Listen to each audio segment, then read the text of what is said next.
नमस्कार, जोहार झारखंड देख रहे हैं आप और मैं हूं आप सबके साथ अनूप। बड़ी खबर में बात लोहरदगा की, जहां किस्को प्रखंड में अंचल अधिकारी की सरकारी गाड़ी तसला नदी में फंस गई। ड्राइवर ने नदी से गाड़ी निकालने की कोशिश की, लेकिन गाड़ी और भी धंस गई, जिसके बाद ग्रामीणों की मदद से गाड़ी को बाहर निकाला गया। दरअसल किस्को प्रखंड के सीओ बुंडाई सारू इलाके का जायजा लेने निकले थे, लेकिन इसी दौरान तसला नदी में उनकी गाड़ी फंस गई। वह इस घटना के बाद लोग सरकार और उनकी योजनाओं में बढ़ती जा रही लापरवाही पर गंभीर सवाल भी उठा रहे हैं। इसमें एक अदद पुल भी अब तक नहीं बन पाया है। तो तस्वीरें में आपको दिखा रहे हैं, आप देखिए सीओ की गाड़ी है ये, किस्को प्रखंड के सीओ की गाड़ी, और कैसे तसला नदी में फंस गई। हालात यहां ऐसे हो गए कि ग्रामीणों की मदद से इसको धक्का देकर यहां से निकाला गया है। हालांकि यह कहा जा रहा है कि जो सीओ है वो हालात का जायजा लेने के लिए निकले थे, लेकिन यहां उनकी गाड़ी फंस गई।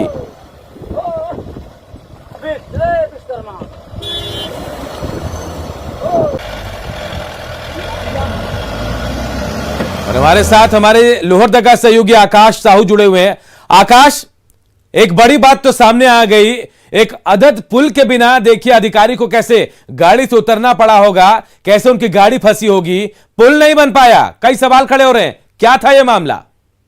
जी सर, जब किस्को प्रखंड के सीओ अंचल अधिकारी बुंडाई सारू जब क्षेत्र भ्रमण के लिए निकले थे, तो किस्को प्रखंड के अंतर्गत तसला नदी में उनकी गाड़ी फंस गई, जिसके बाद ड्राइवर ने कोशिश की गाड़ी निकालने का, लेकिन उनका प्रयास गाड़ी निकालने का नहीं हो सका। उसके बाद ग्रामीणों का मदद से तसला नदी से गाड़ी निकाला गया।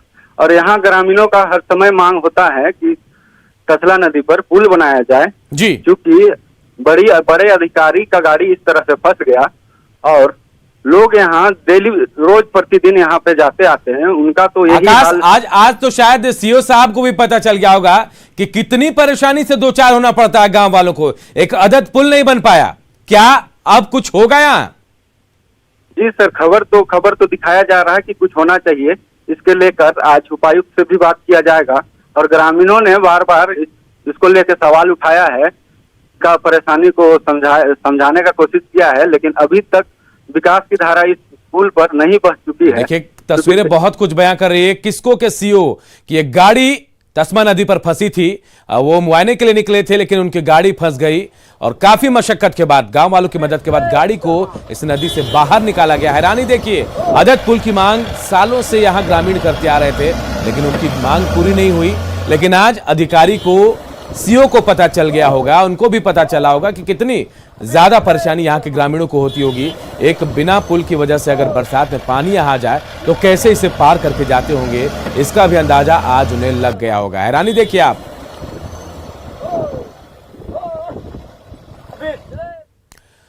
और अब बात राज्यसभा चुनाव 2016 में हॉर्स ट्रेडिंग के मामले का, तो इसके लिए आज बेहद अहम दिन है। आज रांची के सिविल कोर्ट में इस पर फैसला आने वाला है। इस मामले में पूर्व सीएम रघुवर दास, उनके प्रेस सलाहकार अजय कुमार और एडीजी अनुराग गुप्ता की मुश्किलें बढ़ती नजर आ रही है। सिविल कोर्ट ने पीसी एक्ट लगाने के मामले में अपना फैसला सुरक्षित रख लिया है। कोर्ट अगर इस मामले में प्रिवेंशन ऑफ करप्शन एक्ट लगाने का फैसला सुनाता है, तब इस मामले की जांच पीसी एक्ट के तहत होगी और दोषी पाए जाने पर पीसी एक्ट के तहत ही कार्रवाई होगी।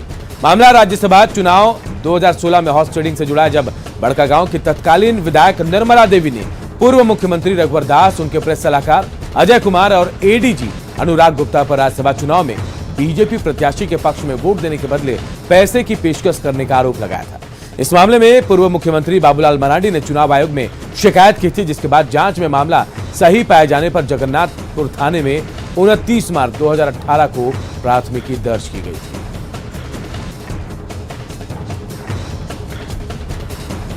और इसी खबर पर संजय कुमार सिन्हा हमारे सहयोगी सीधे हमारे साथ जुड़े हैं।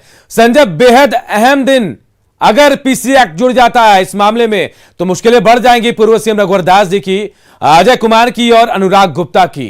क्या कुछ फैसला आ सकता है, कब तक आने की संभावना है? बिल्कुल अनूप, आज संभव है कि फैसला सिविल कोर्ट में सुरक्षित है और आज संभव है कि फैसला इस पर आ जाए। लेकिन सबसे बड़ी बात यह है कि पीसी एक्ट, जो कि प्रिवेंशन ऑफ करप्शन एक्ट, और हिंदी में बात करें तो भ्रष्टाचार अधिनियम जो उसका भ्रष्टाचार निवारण अधिनियम 1988 है, इसके तहत क्या ऐसा जुड़ जाएगा कि मुश्किलें बढ़ जाएंगी, इसको जानना बेहद जरूरी है। सबसे पहले ये जानिए कि अगर पीसी एक्ट इस मामले में जुड़ जाता है, जो कि इस मामले के अनुसंधानकर्ता ने कोर्ट से मांग की है कि चूंकि इसमें पीसी एक्ट का मामला आ रहा था, क्या है, तो इसमें सबसे बड़ी बात है कि जब कोई लोक सेवक अपने पद पर रहते हुए किसी व्यक्ति को लाभ या किसी और काम के लिए, खासकर निर्वाचन से संबंधित किसी को पारितोष देने का प्रयास करता है, कुछ इनाम देने का प्रयास करता है या लोभ देने का प्रयास करता है, चाहे तो खुद लोक सेवक को दिया जाए या लोक सेवक किन्हीं को दें, इन दोनों मामले में पीसी एक्ट लागू होता है। इसके तहत जो सजा का प्रावधान है कम से कम 4 साल का और अधिकतम 10 साल का प्रावधान है। तो आप कह सकते हैं कि एक तरीके से पीसी एक्ट अगर इसमें लागू होता है इस फैसले में, तो समझिए कि मुश्किलें बढ़ेंगी ही। और जो सामान्य अभी चल रहा था, जो एक कहते कि केस जो चुनाव आयोग के निर्देश पर चल रहा था, प्राथमिकी दर्ज हुई थी, मामला कोर्ट में चल रहा था, पीसी एक्ट लगने के बाद सजा का प्रावधान थोड़ा सा टफ हो जाएगा। लेकिन क्या कुछ कोर्ट का फैसला तो देखने के बाद ही होगा। एक दूसरी बात यह है कि इसमें सबसे बड़ी बात यह रही कि चूंकि जब ये मामला संज्ञान में आया था और जब निर्वाचन का सब कुछ चल रहा था चुनाव के समय का, तो उस समय जब ऑडियो और वीडियो दोनों वायरल हुआ था, उसी ऑडियो वीडियो के आधार पर इसको पीसी एक्ट में या इस पर जो है कह सकते हैं कि इस मामले में जो आपको चुनाव संबंधी जो कह सकते हैं कि इस पर केस चलाने का हुआ था, और इसी को लेकर जगन्नाथपुर थाने में आपको 29 मार्च 2018 को प्राथमिकी दर्ज की गई थी। प्राथमिकी दर्ज करने के बाद जब इसका अनुसंधान हुआ तो अनुसंधानकर्ता ने कहा कि नहीं, वास्तव में यह मामला लोक सेवक से जुड़ा है, इससे कार्रवाई भी पीसी एक्ट इसमें जोड़ा जाना चाहिए। और उसी को लेकर जो अभी कोर्ट में चल रही है, थोड़ी देर में शुरू होगी कोर्ट की कार्रवाई, और उसमें क्या कुछ फैसला आता है ये देखने वाली बात होगी। बिल्कुल। अब मुश्किलें कितनी ज्यादा बढ़ सकती हैं, क्योंकि पहले जो मामला था उसे लेकर भी कहा जा रहा था कि हां उसके तहत भी कार्रवाई होगी, लेकिन अब इस पर राजनीति भी शुरू हो गई। बीजेपी कई तरह के आरोप मौजूदा सरकार पर लगा रही कि अपनी ताकत का बेजा इस्तेमाल कर रही है सरकार। बिल्कुल, इसमें तो मुख्यमंत्री हेमंत सोरेन ने बाकायदा पीसी एक्ट लगाने को लेकर मंजूरी दे दी है, लेकिन अब कोर्ट को तय करना है कि पीसी एक्ट इसमें वास्तव में लगाया जाए या नहीं लगाया जाए। लेकिन जैसे आप कह सकते हैं कि कोर्ट का फैसला आने पर यह तय होगा। लेकिन दूसरी बात यह कि पीसी एक्ट लगने के बाद ये पूरी तरीके से आप जानिए कि पीसी एक्ट जो भ्रष्टाचार निवारण अधिनियम 1988 है, ये एक आपराधिक मामला है। मतलब कहने का सेंस कि अगर आप किसी व्यक्ति को किसी निर्वाचन के संबंध में सिर्फ जोड़ा गया है पीसी एक्ट का मामला, कि लोक सेवक से जुड़ा मामला है, करप्शन का भी मामला है, और इसमें लोक सेवक पद पर रहते किसी व्यक्ति को अगर कोई पारितोष के तौर पर, इनाम के तौर पर या कुछ ऐसा पेशकश करते हैं, तो ये मामला लागू होता है। तो आप समझ जाइए कि जब आपराधिक मामला होगा तो सजा का प्रावधान भी ज्यादा बड़ा होगा। संजय, ये मान लिया जाए क्योंकि फैसला सुरक्षित रख लिया गया है कोर्ट की तरफ से, तो ज्यादा वक्त नहीं लगेगा। जैसे कोर्ट की शुरुआत होगी वैसे फैसला आ जाएगा, ज्यादा वक्त नहीं लगेगा। बिल्कुल, जैसे ही कोर्ट का फैसला आएगा, फैसला सुरक्षित रखा गया है। वास्तव में एपीपी जो श्रद्धा जिया टोपनो है, सरकार की तरफ से उन्हें क्या पक्ष रखा है, ये फिर जो आरोपी हैं उनकी तरफ से क्या पक्ष रखा गया है, दोनों चीज़ों को देखा जाएगा और फिर कोर्ट अपना फैसला सुनाएगा। लेकिन एक भी जान लीजिए कि जैसे ही पीसी कोर्ट की धारा इससे जुड़ेगी, जो कि आप जान लीजिए कि जो भ्रष्टाचार अधिनियम जो है, आपको उसमें धारा 13 का क्लॉज 1 जोड़ने की बात कही गई है। और जो मैंने अभी बताया कि 13 और 1 क्या कहता है, 13 और 1 लोक सेवक से संबंधित है और करप्शन से जुड़ा मामला है। जब दोनों ये चीजें जुड़ेंगी तो वास्तव में सजा का प्रावधान इससे बदलेगा और सजाएं भी बदलेंगी। नियत जो मिनिमम सजा है इसमें 4 साल का है, मैक्सिमम 10 साल का है।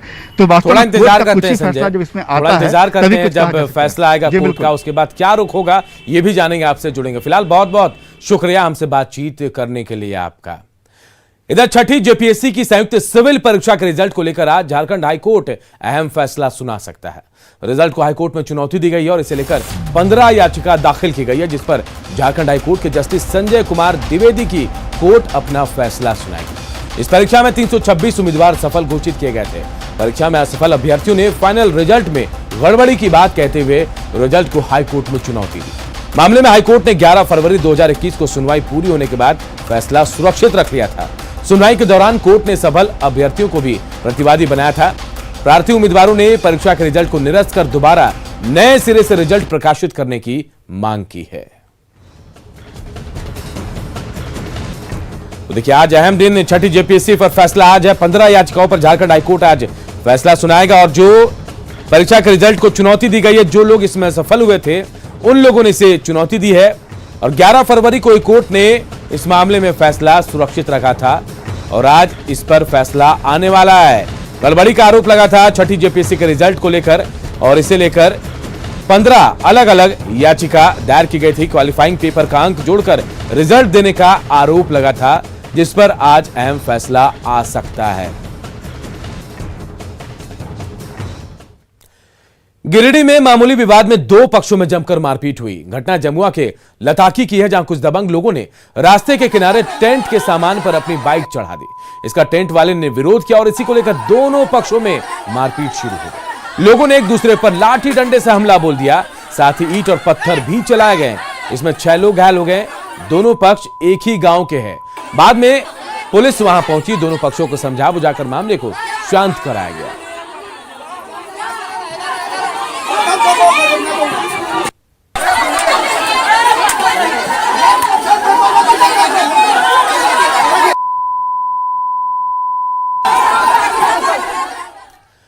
इधर राजधानी रांची में सागर राम हत्याकांड पर बवाल मचा हुआ है। गुस्साए लोगों ने एक आरोपी के घर में जमकर तोड़फोड़ की। हालांकि पुलिस ने मुख्य आरोपी को गिरफ्तार कर लिया, लेकिन अब भी 3 आरोपी फरार हैं।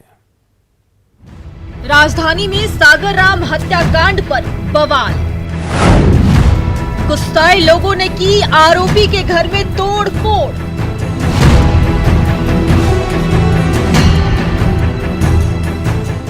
राजधानी रांची में सागर राम की हत्या के खिलाफ लोगों का गुस्सा फूट पड़ा।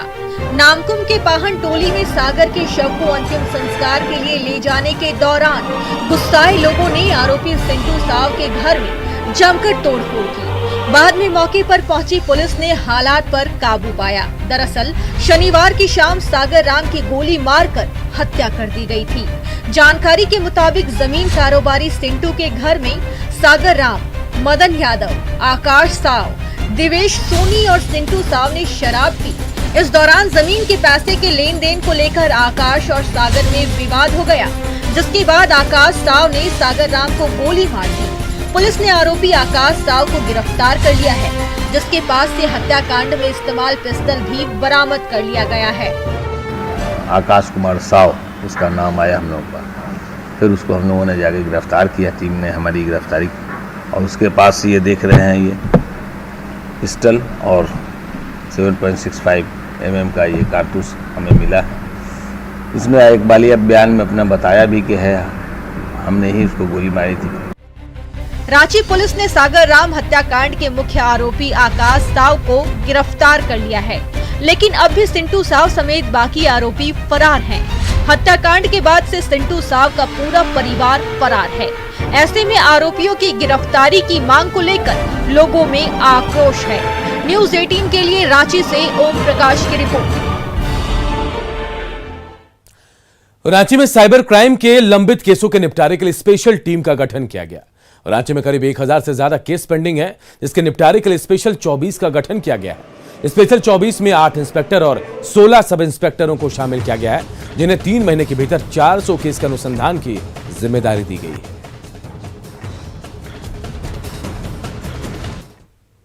समीक्षा के क्रम में पाए गए काफ़ी सारे कांड जो है आईटी एक्ट के लंबित पड़े हुए थे, और उसमें कहीं ना कहीं यह एक बात निकल के आई कि कई थाना प्रभारी जो है आईटी एक्ट के कांडों के अनुसंधान करता है, तो वो थाना की में कार्य की व्यवस्था के कारण उसका अनुसंधान ठीक ढंग से नहीं कर पा रहे। इसी को देखते हुए हम लोगों ने एक स्पेशल टीम का गठन किया, जिसमें 8 इंस्पेक्टर्स हैं और हर इंस्पेक्टर के नीचे 2 सब इंस्पेक्टर एज सहायक अनुसंधानकर्ता दिया गया है।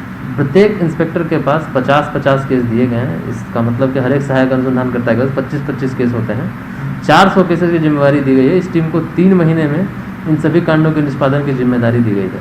इसमें मुख्य रूप से दोनों तरह के कांड सेलेक्ट किए गए, मतलब कि वैसे कांड जो काफ़ी पुराने हो चुके हैं और वैसे कांड जो कि बिल्कुल हाल में प्रतिवेदित हुए, जिससे कि एक बैलेंस हम लोग निष्पादन और उद्भेदन दोनों में बना सकें। तो मुख्य उद्देश्य इस टीम का यही है कि ये निष्पादन भी करे पुराने कांडों का जो आईटी एक्ट के, और दूसरा नए नए कांड जो भी हो रहे हैं, जिससे कि नए नए एमओ हम लोग को जो मोडस ऑपरेंडी होता है वो पता चले, और उद्भेदन भी नए कांडों का, जिससे कहीं ना कहीं लोगों में एक डेटरेंस जरूर जाएगा जो भी अपराधी हैं ऐसे कि ऐसे जो कांड है उसको कारित न करें। इधर बीजेपी ने रूपा तिर्की की मौत मामले की सीबीआई से जांच कराने की मांग की है। इसे लेकर प्रदेश अध्यक्ष दीपक प्रकाश के नेतृत्व में पार्टी का एक प्रतिनिधिमंडल राज्यपाल द्रौपदी मुर्मू से भी मिला और रूपा तिर्की की मौत मामले की जांच सीबीआई से कराने को लेकर ज्ञापन सौंपा। बीजेपी का आरोप है कि रूपा तिर्की की मौत मामले में कई बड़े लोगों के नाम आ रहे हैं। इसमें सीएम के विधायक प्रतिनिधि पंकज मिश्रा का भी नाम सामने आया है। ऐसे में पुलिस सही तरीके से जांच नहीं कर रही है और रूपा तिर्की की मौत को आत्महत्या करार देने में जुटी है। इस राज्य की होनहार बेटी, प्रतिभाशाली बेटी और हम सब लोगों का एक सम्मान और स्वाभिमान बढ़ाने वाली बेटी रूपा तिर्की की जिस प्रकार से संदिग्ध मौत हुई है, उसकी जांच सीबीआई से हो। जिस प्रकार से राजनीतिक और सत्ताधारी दल इस हत्या में, इस मौत में न्याय न दिलाने का संकल्प है, तो भारतीय जनता पार्टी उस परिवार को, उसकी आत्मा की शांति के लिए हम सब लोग न्याय दिलाने के लिए संकल्पित हैं। असली मुलजिम है, उनको बचाने के लिए डाइवर्ट किया जा रहा है इन्वेस्टिगेशन का रुख, इसलिए। और चूंकि मामला माननीय मुख्यमंत्री जी के विधायक प्रतिनिधि का है, उनके राइट हैंड है, इसलिए ना उनका कोई स्टेटमेंट आया है, दो शब्द सांत्वना के भी नहीं आया है। तो स्टेट का कोई भी एजेंसी इस केस में जस्टिस रूपा को नहीं दे सकता है, इसलिए ये मामला सीबीआई को जरूर जल्दी सुपुर्द करना चाहिए। और अब बात कोरोना की, तो झारखंड में कोरोना संक्रमण अपनी अंतिम सांसें ले रहा है। राज्य में कोरोना संक्रमण पिछले 2 महीने के सबसे निचले स्तर पर पहुंच गया है। झारखंड में पिछले 60 दिनों में सबसे कम 293 पॉजिटिव मरीज मिले, जिसमें रांची से 24 संक्रमित मिले। वहीं 838 लोगों ने कल कोरोना को मात दी है। झारखंड के 2 जिले चतरा और पाकुड़ में पिछले 24 घंटे में एक भी संक्रमित नहीं मिला। इसी के साथ राज्य में कल 838 लोगों ने कोरोना को मात दी। कल झारखंड में कोरोना संक्रमित 8 मरीजों की इलाज के दौरान मौत भी हुई।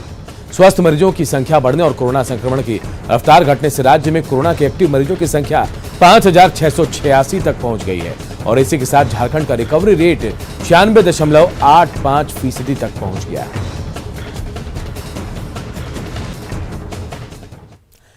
वैक्सीनेशन पर सिमडेगा जिला पुलिस की अनोखी पहल जारी है। बानो थाना क्षेत्र में गीत संगीत के जरिए लोगों को कोरोना टीका लेने के लिए जागरूक किया जा रहा है। इस अभियान का नेतृत्व कर रहे हैं police sergeant Ravishankar Singh. Manoharpur main road में चलाए गए अभियान के दौरान लोगों से टीका लेने और कोरोना वायरस को हराने में सक्रिय भूमिका निभाने की अपील की गई। पुलिस की ओर से चलाए जा रहे जागरूकता अभियान का भी यहां अच्छा असर दिख रहा है। लोग कोरोना टीका लेने के लिए आगे आ रहे हैं। कोरोना से बचो और वैक्सीन लो, बना के दूरी रखो ना, सैनिटाइजर का सबको ही उपचार करके देखो ना। सबकी रजा है, सबकी दुआ है, सबकी रजा है, सबकी दुआ है। बाहर भी घूमो ना, कोरोना से बचो और वैक्सीन लो, बना के दूरी रखो ना। बाहर जब जाना है तो मास्क ही लगाना है, सैनिटाइज रखे खुद सबको ये बताना है। नजरबंद ही सजा इसमें सबकी वफा है, बाहर तो गहरा है। सिमडेगा पुलिस की प्रस्तुति मैं देख रहे गीत संगीत के माध्यम।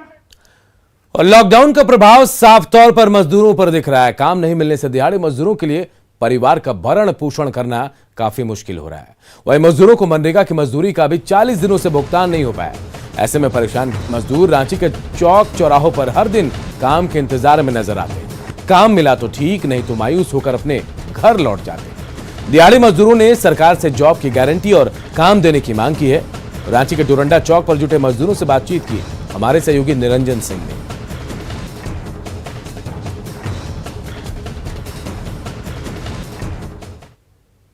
एक छोटे से ब्रेक के लिए यहां पर रुकते हैं, लेकिन खबरें लगातार जारी है, बने रहिए।